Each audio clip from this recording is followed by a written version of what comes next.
Gênesis capítulo 20. Acharam, amém? Diz assim: Abraão partiu dali para a região do Neguebe e foi viver entre Cádiz e Sur. Depois morou algum tempo em Gerar. Ele dizia que Sara, a sua mulher, era sua irmã. Então Abimeleque, rei de Gerar, mandou buscar Sara e tomou-a para si. Certa noite Deus veio a Abimeleque num sonho e disse: você morrerá, a mulher que você tomou é casada. Mas Abimeleque, que ainda não havia tocado nela, disse: Senhor, destruirás um povo inocente? Não foi ele mesmo que disse: é minha irmã? E ela também disse: ele é meu irmão? O que fiz foi de coração puro e de mãos limpas. Então Deus lhe respondeu no sonho: sim, eu sei que você fez isso de coração puro. Eu mesmo impedi que você pecasse contra mim e por isso não permiti tocá-la. Agora devolva a mulher ao marido dela. Ele é profeta, orará em seu favor para que você não morra. Mas se não a devolver, esteja certo que você e todos os seus morrerão. Verso 8. Na manhã seguinte, Abimeleque convocou todos os seus conselheiros e, quando lhes contou tudo o que acontecera, tiveram muito medo. Depois Abimeleque chamou Abraão e disse: o que fizeste conosco? Em que foi que eu pequei contra ti para que trouxesse tamanha culpa sobre mim e sobre o meu reino? O que me fizeste não se faz a ninguém. E perguntou Abimeleque a Abraão: o que te levou a fazer isso? E Abraão respondeu: eu disse a mim mesmo, certamente ninguém teme a Deus naquele lugar, e irão matar-me por causa da minha mulher. Além disso, na verdade, ela é minha irmã por parte de pai, mas não por parte de mãe, e veio a ser a minha mulher. E quando Deus me fez sair errante da casa de meu pai, eu disse a ela: assim você me provará a sua lealdade. Em qualquer lugar aonde formos, diga que eu sou seu irmão. Então Abimeleque trouxe ovelhas e bois, servos e servas, deu a Abraão, devolveu-lhe Sara, a sua mulher, e disse a Abimeleque: olha, minha terra está diante de ti, podes ficar aonde quiseres. E Sara, ele disse: eu estou dando a seu irmão 1000 peças de prata para reparar a ofensa feita, e a você diante de todos os seus, assim todos saberão que você é inocente. A seguir, Abraão orou a Deus e Deus curou Abimeleque, sua mulher e suas servas, de forma que puderam novamente ter filhos, porque o Senhor havia tornado estéreis todas as mulheres da casa de Abimeleque por causa de Sara, mulher de Abraão. Que história, né? O pai da fé, agora com 99 anos, a um passo de receber a promessa, está dando furo. Lembro você que Abraão recebe o chamado com 75 anos. Passa-se alguns anos, 10, 11, 12 anos mais ou menos, e como não tinha tido filhos, a mulher estava estéril, ele estéril, o tempo passou, estavam já velhos, ele deita-se com uma escrava, Agar. Tem um filho chamado Ismael. O tempo passa, muito tempo passa. Com 99 anos, Deus se revela dizendo: olha, o filho da promessa não é o Ismael. Mas Senhor, faça com que seja. Não, não é Ismael. Eu tenho um outro para você, vai ser Isaque. E daí a gente vê Deus revelando a ele, os anjos vão, destrói Sodoma, e a gente viu semana passada. Agora, Abraão, o pai da fé, que tinha tido uma experiência com Deus há algum tempo atrás, alguns dias atrás, talvez algum mês atrás, agora ele decide sair da onde estava e vai para um lugar chamado Gerar, e lá, de novo, ele é reincidente no seu pecado, porque essa cena a gente já viu. A gente já viu há 24 anos atrás, quando eles vão para o Egito, o que ele faz? Mente sobre a esposa. Não é minha esposa, é minha irmã. Porque de fato, ele vai revelar um negócio agora, aqui no capítulo 20. Ela era meia-irmã mesmo de Abraão, mas uma meia mentira, né, se torna uma inverdade completa. Essa é a realidade. E Abraão, ele queria dizer que não era a sua esposa, que era a sua irmã. E mais uma vez, problemas acontecem por causa disso. E aqui, nós vamos ver pelo menos 3 lições, que nós que estamos na rota da promessa, precisamos olhar para esse capítulo e aprender de novo algumas coisas. Primeira lição, está ali no verso 10 e 11. O texto diz assim: e perguntou a Abimeleque a Abraão: o que te levou a fazer isso, cara? Por que você vem aqui na minha terra e você mente? que a tua esposa é a tua irmã. Você sabe que é costume nosso, quando chega um povo novo, a gente se casa entre si, para que haja uma aliança, haja um firmamento ali de parceria. Você chega aqui na minha terra, onde eu governo o meu povo, você vem e diz que ela é tua irmã e sendo tua esposa, cara, estou debaixo de maldição, Deus revelou para mim que Deus vai me matar, por que você fez isso? Olha o verso 11, e Abraão respondeu, eu disse a mim mesmo, certamente ninguém teme a Deus naquele lugar, eles vão me matar por causa da minha mulher. Isso é medo, isso aqui é medo. E a primeira lição que você precisa atentar para a sua vida é isso que Abraão aqui nos ensina. Você não pode tomar decisões na sua vida, seja qual área que for, baseada no medo, porque sempre vai trazer consequências negativas. Lá atrás, Abraão foi no Egito, ficou com medo que Faraó ia olhar para a mulher dele e ia tomar, e mentiu. Agora 24 anos depois, ele volta a fazer a mesma coisa, porque o medo ainda estava no coração. E eu olho para esse camarada, que é chamado de pai da fé. Como que pode Abraão, agora, depois de ter tantas experiências com Deus, ele já fez aliança com o Senhor, ele já viu um milagre acontecendo, ele já viu a justiça de Deus sendo revelada, consequentemente também a misericórdia de Deus sendo revelada. Ele foi usado para matar reis e conquistar povos e livrar escravos.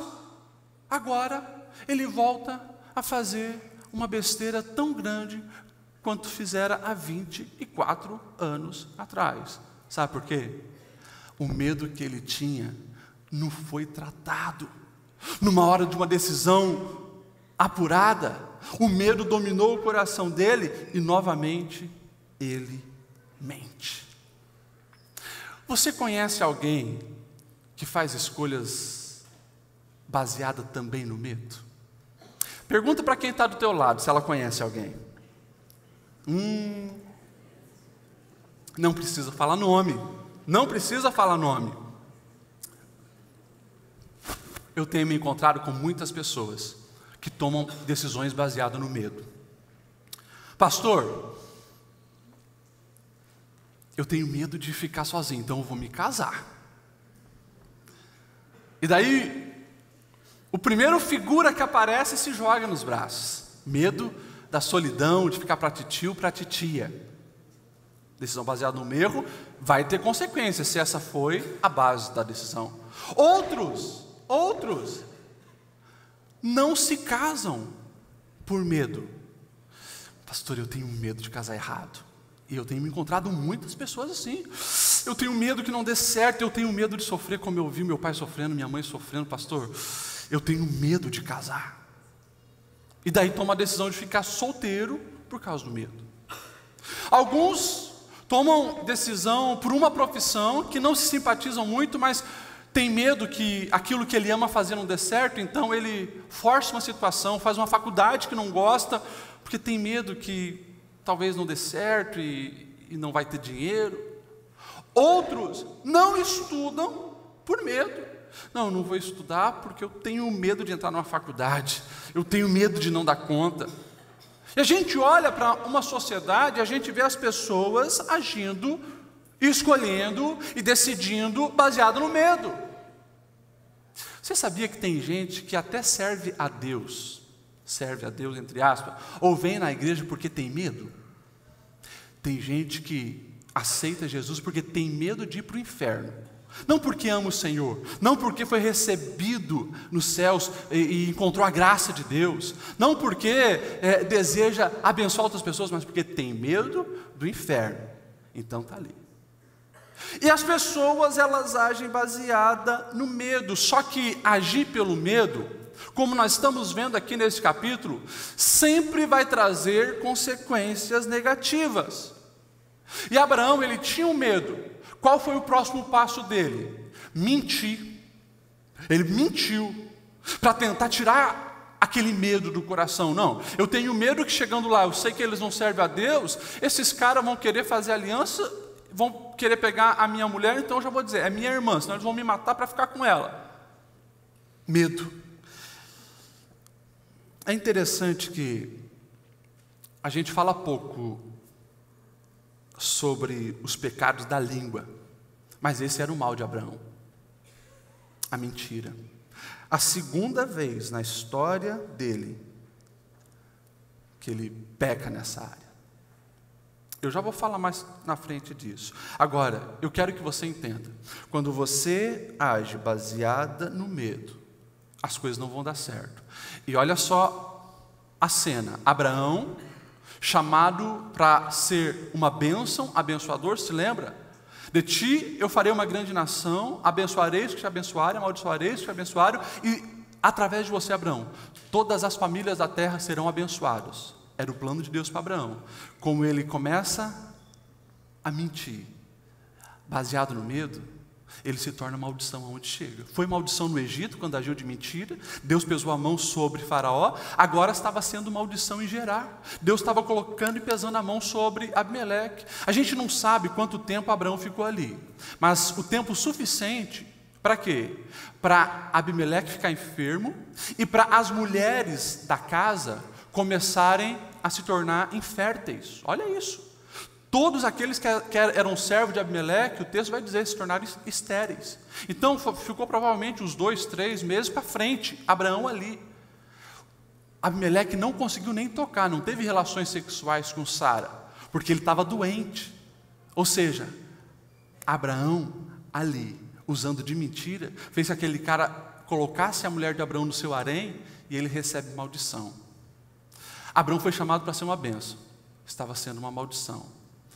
É o resultado de quando a gente escolhe baseado no meio e começa a fazer as coisas erradas.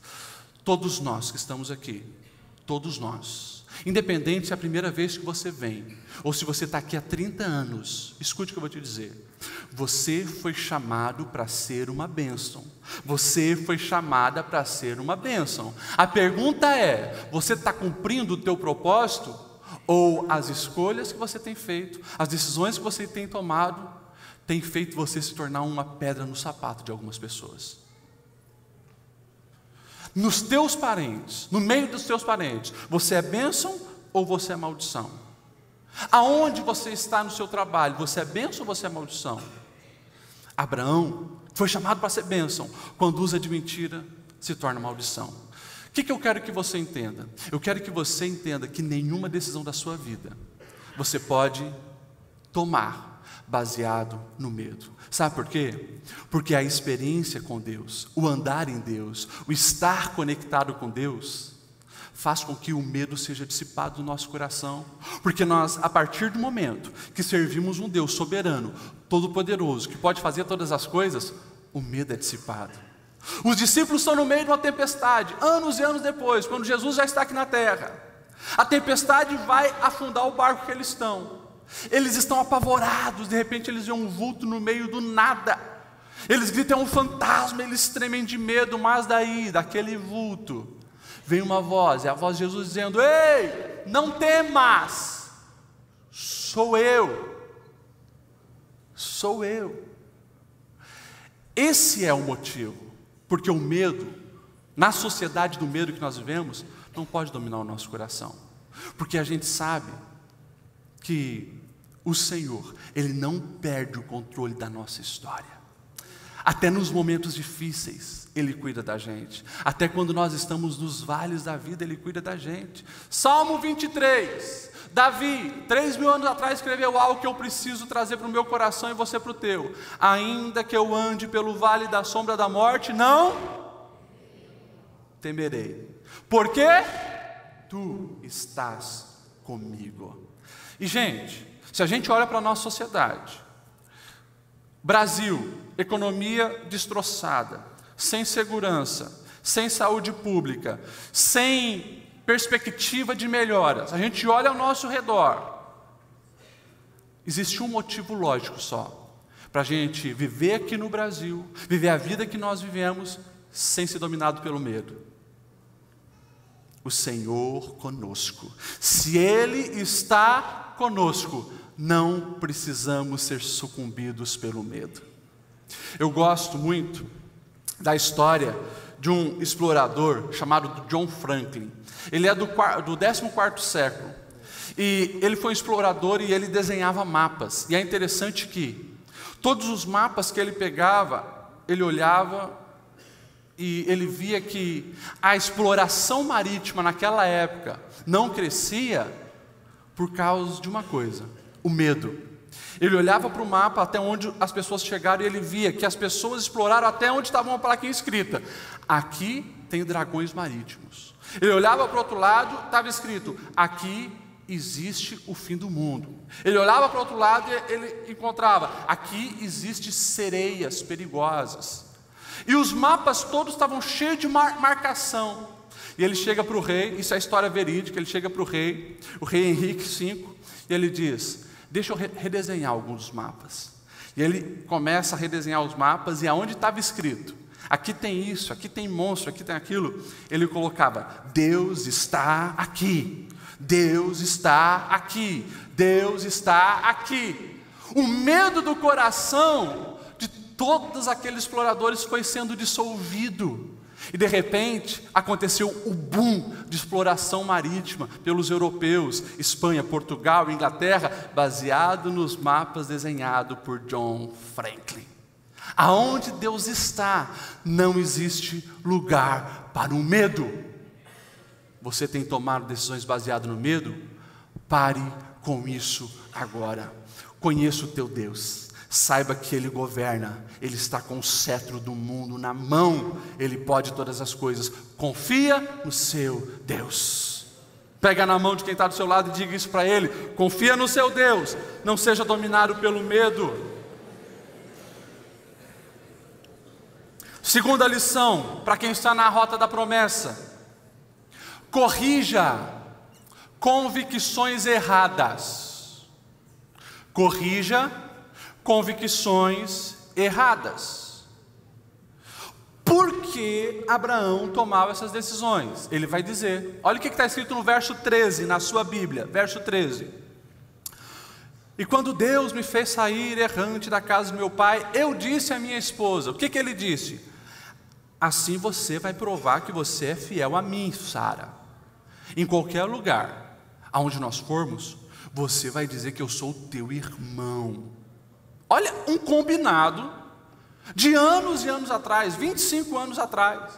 Quando Deus falou: Abraão, sai do meio da sua parentela, se manda para um lugar que eu vou te mostrar. Ele chama Sara e ele olha no olho dela: meu amor, escuta o que eu vou te dizer. Você vai provar que você é fiel a mim. Quando nós andarmos nesse mundão, os homens são maus e eles vão querer ficar contigo. Então aonde nós chegarmos, você vai dizer que você é minha irmã. Por favor, combinado? Combinado. É assim eles fazem. Sai da terra, chega lá em Canaã, primeiro lugar, depois desce no Egito. Dito e feito. Ela queria mostrar que era fiel. Não é meu marido, Abraão é meu irmão.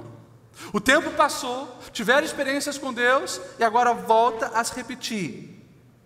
Não é o meu marido, é meu irmão. E aqui você precisa dar uma sondada no seu coração, nas convicções que você, quem sabe, fez lá atrás, que ainda continuam pautando as tuas decisões e atitudes, mas estão erradas. Não deve ser assim, porque nós temos agora uma revelação. Assim como Abraão, ele tinha revelações de Deus, sabia já muita coisa a respeito de Deus, nós também hoje temos. Mas por que alguns padrões equivocados que nós estabelecemos anos atrás continuam determinando os passos que nós damos na nossa vida? Tem uma frase errada que a gente ouve com muita frequência: eu nasci assim, eu vou morrer assim. Eu nasci assim, eu vou morrer assim. Sabe o que essa pessoa está dizendo? Estagnou, não muda. E sem mudança não tem crescimento, sem mudança não tem evolução, sem mudança não tem melhoria. Eu nasci assim, eu vou morrer assim. Dá uma olhada se essa pessoa do lado tem cara de quem já falou essa frase. Não diga nada. Eu tenho ouvido muitas pessoas, às vezes, principalmente alguns que vêm conversar aqui, Eu já ouvi muitas vezes pessoas dizendo assim: pastor Lediel, eu amo essa igreja, Assembleia de Deus. E até sei que a minha igreja lá, a católica, com a idolatria e a adoração aos santos, está errada, mas eu nasci católico, eu vou morrer católico. Você já ouviu isso? Eu fico me perguntando, peraí, você leu a palavra e você viu que idolatria é pecado, e você vai continuar fazendo alianças com alguém que vive no pecado? Ei, eu nasci na Assembleia de Deus, sou neto de pastor, eu sou filho de pastor, mas a partir do momento, e se chegar um dia, espero que nunca chegue, mas se chegar um dia, onde a Assembleia de Deus começar a ensinar coisas que não estão na palavra, ou ensinar coisas que a palavra condena, você pode ter certeza que eu não mais estarei na Assembleia de Deus. Porque não é a Assembleia de Deus que me deu a salvação, não é a Assembleia de Deus que me leva para o céu, é Cristo Jesus. Eu estou em Cristo Jesus, e nele eu quero crescer, nele eu quero estar, com ele eu quero me envolver, ele é a razão da minha vida, não é placa de igreja. E muitas pessoas não crescem espiritualmente porque estão estagnados em convicções lá do passado. A gente pode trazer isso não apenas na vida espiritual das pessoas, para a vida real. Pastor, essa mulher me conheceu assim, e ela gostou de mim assim, então eu vou continuar assim, e continua sendo aquele cara chucro, aquele cara errante, aquele cara ruim, péssimo marido. Chega uma hora que ela cansa. Ou vice-versa, ele me conheceu assim, eu não mudo, daí não se torna uma esposa melhor, uma mãe melhor, estagnou. Alguns na área profissional, estão há 30 anos na mesma empresa fazendo a mesma coisa, não evoluiu, não desenvolveu, não cresceu, a tecnologia está dominando todas as áreas, você estagnou. Ei, nós precisamos corrigir convicções erradas e buscar uma melhoria sempre. A gente precisa fazer isso. E inclusive, alguns vivem debaixo de maldição em família por causa dessas convicções diabólicas, que são totalmente erradas.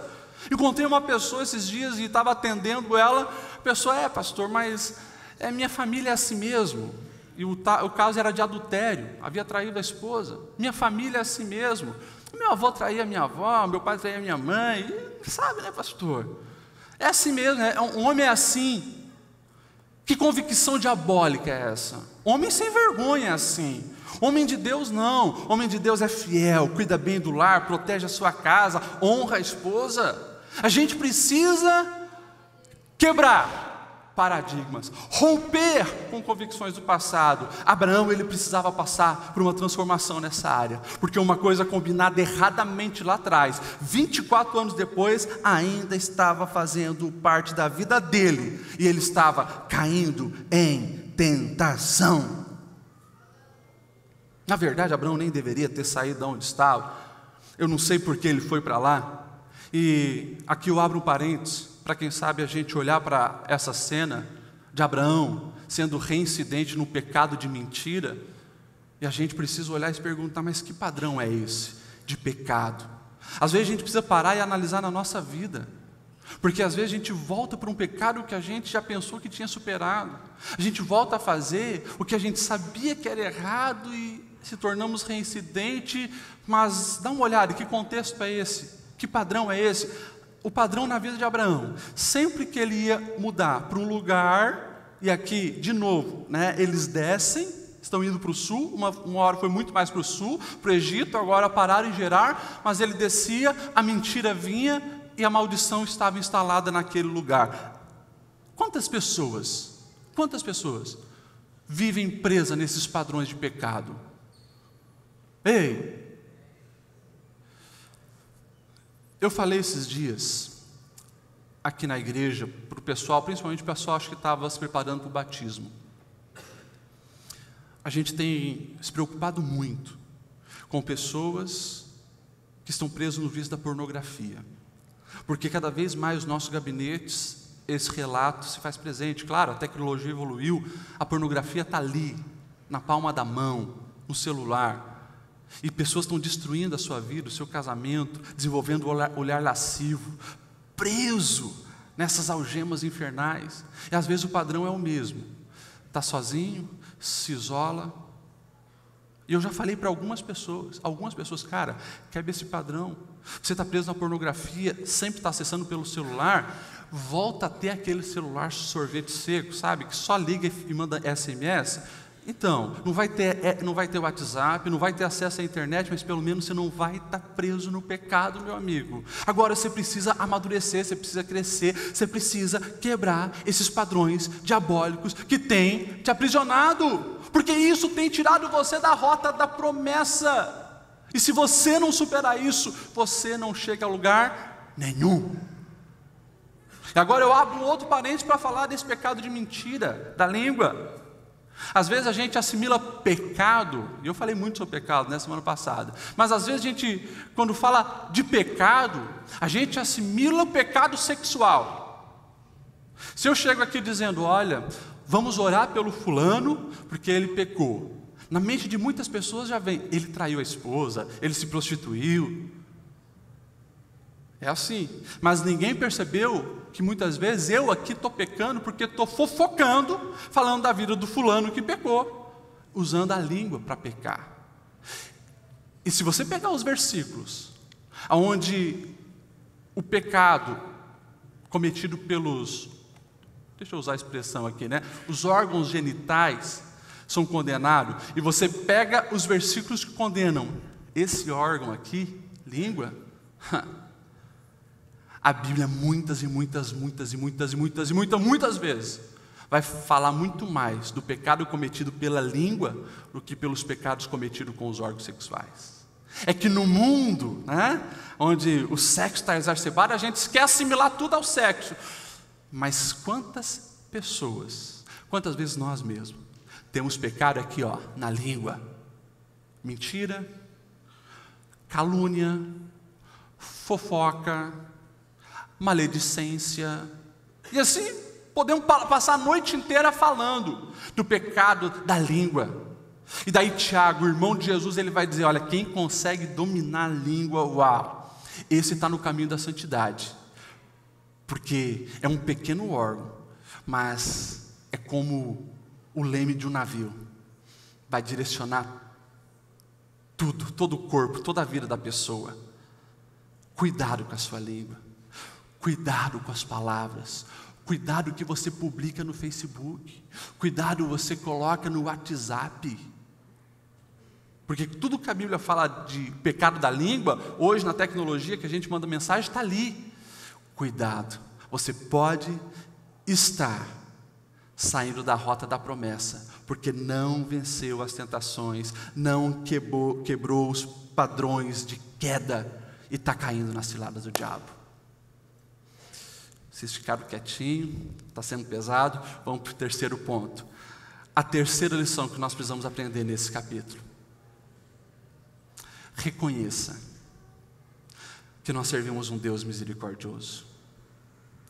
Reconheça, desfrute das misericórdias desse Deus, porque quando eu olho para esse capítulo 20, e se eu der, por exemplo, eu arranco a página dessa Bíblia, e eu dou e falo, leia esse capítulo 20, para alguém que nunca conhecia a história de Abraão, ele vai dizer que o Caco era Abraão, e Abimeleque era o homem certo, porque ele não sabia que Sara era esposa e tal, ele vai dizer, o homem de Deus deve ser esse aqui, Abimeleque, não Abraão. Mas Deus é muito misericordioso com Abraão, porque mesmo com esse pecado de Abraão da mentira, Deus continuava fiel, dizendo, tenho chamado e tenho promessas para a sua vida. Isso aqui, irmãos, é misericórdia. Você pode ler a Bíblia de Gênesis a Apocalipse, e você vai ver sempre a graça e a misericórdia de Deus sendo revelado. Os méritos de Abraão, seu pai da fé, nem é de Abraão, é as misericórdias do próprio Deus sobre a vida dele. Ei, você que está aqui me ouvindo, você está aqui hoje, ouvindo a palavra, porque Deus é muito misericordioso com você. Eu estou aqui hoje, Deus é muito misericordioso comigo. Por quê? Se a gente olhasse para os nossos pecados, quantas vezes você pecou, sabia que era pecado, e você disse para Deus: nunca mais vou fazer isso, Deus. E você disse. E você disse. E você fez. E você aprontou. E você repetiu. Quantas vezes você disse: não faço mais, e fez. Quantas vezes nós, maridos, já falamos: fui muito grosso com a minha esposa, eu errei, nunca mais vou fazer isso, e volto a repetir. Eu não devia ter tratado os meus filhos dessa maneira, e tratou. Eu não deveria estar assistindo esse tipo de porcaria, e assistiu. Eu não deveria estar contando essas piadas sujas e imorais, e contou. Eu não deveria estar olhando para essa mulher desse jeito, e estava olhando.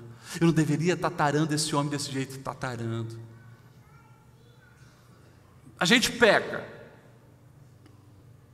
mas a gente precisa se lembrar que quando nós se arrependemos, a gente não encontra um Deus ditador dizendo: para o inferno já, agora.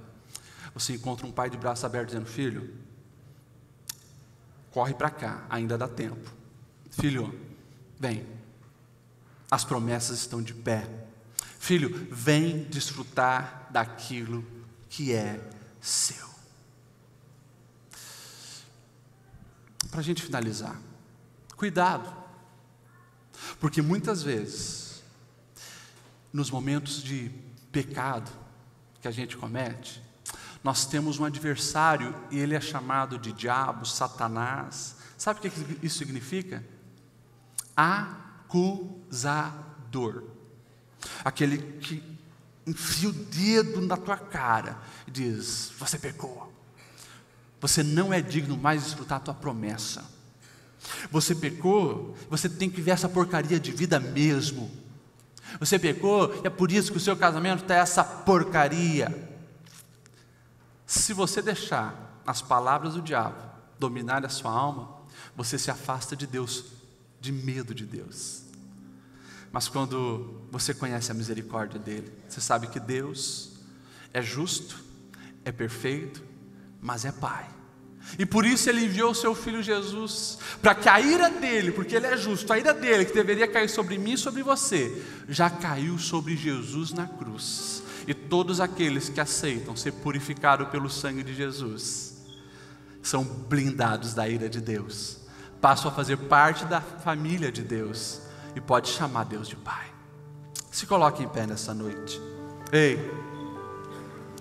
eu olho para a vida do Pedro, e Pedro, orgulhoso, ele sempre dizia: Jesus, todos esses aqui pode te abandonar, eu estou contigo até o fim. Só que Pedro foi pior do que Tomé, foi pior do que João, foi pior do que André, Bartolomeu, foi pior do que todos. Só não foi tão pior quanto Judas, mas ele foi aquele que negou Jesus. Não uma vez, não duas, 3 vezes. Eu nem conheço, não sei quem é. Você sabe que ele negou Jesus, mas depois Jesus vai atrás dele. Jesus morre, ressuscita e vai lá no mar da Galileia, onde Pedro está fazendo o quê? Pescando. Pescando o quê? Peixe. Mas ele foi chamado para pescar gente. Jesus grita da praia: Pedro, tem peixe aí? Não, não tem nada.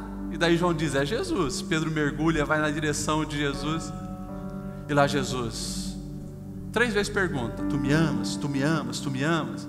E ele responde com um amor inferior no grego: eu gosto de ti, eu gosto de ti, eu gosto de ti. O orgulho dele estava sendo moído, mas as 3 vezes Jesus diz: cara, vem para cá que eu continuo tendo plano na sua vida, apacenta as minhas ovelhas. Você só gosta de mim, não tem problema, apacenta o meu rebanho, eu tenho planos na sua vida.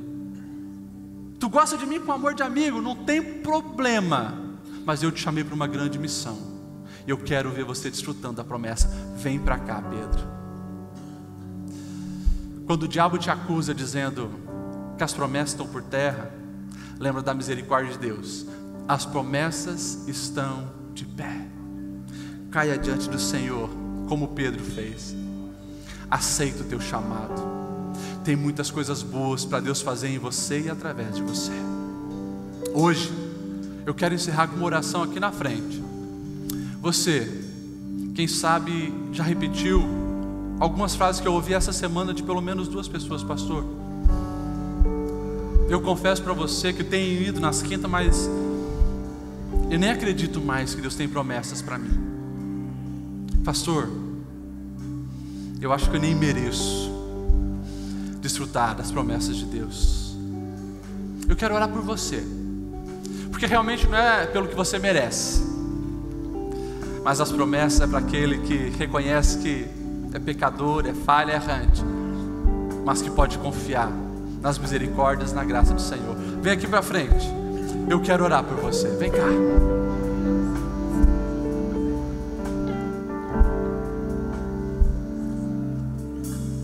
Mesmo sendo assim, pobre pecador, Deus me ama.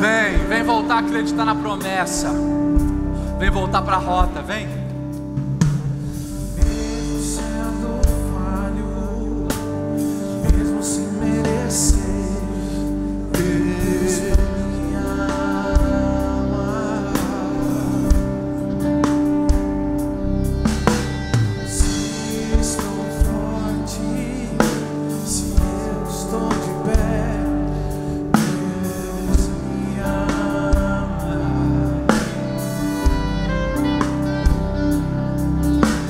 Se estou fraco, se eu estou caído, Ele não deixa de me amar.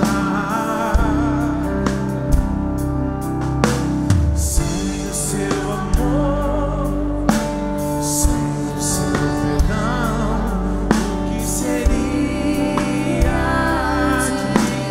Oh Deus, manifesta-te, Senhor.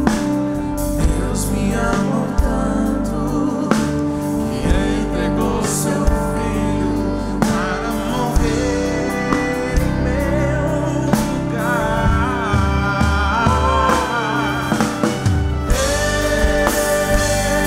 Deus me ama, seu amor é tão grande e incondicional. Deus me ama, Ele está sempre de braços abertos para mim. Feche seus olhos, eu quero orar por você. Deus, obrigado pela tua misericórdia que nos envolve.